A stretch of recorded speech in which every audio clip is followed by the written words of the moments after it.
अहम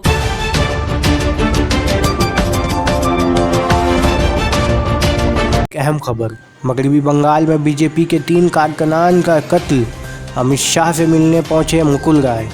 मगरबी बंगाल में बीजेपी और टीएमसी के दरमियान सियासी महाजराई ख़त्म होने का नाम ही नहीं ले रहा है।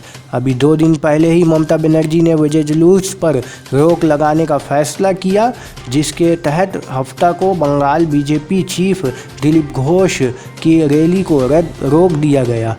वहीं अब बशीरहाट लोकसभा हलके से भी तशद्दुद की खबर है। इस सिलसिले में आसनसोल से मेंबर पार्लियामेंट बाबुल सुप्रियो ने ट्वीट करके बताया कि बशीरहाट लोकसभा हलके में तशद्दुद में 3 बीजेपी कारकुनान की मौत हो गई है। सुप्रियो ने ट्वीट किया कि अब बंगाल के अवाम सब कुछ समझ चुके हैं और जल्द ही टीएमसी का खात्मा होने वाला है। इस सिलसिले में मुकुल राय ने भी ट्वीट करके जानकारी दी है कि बीजेपी के 3 कारकुनान का कत्ल कर दिया गया है और हम वज़ीर दाखिला अमित शाह से मिलने जा रहे हैं।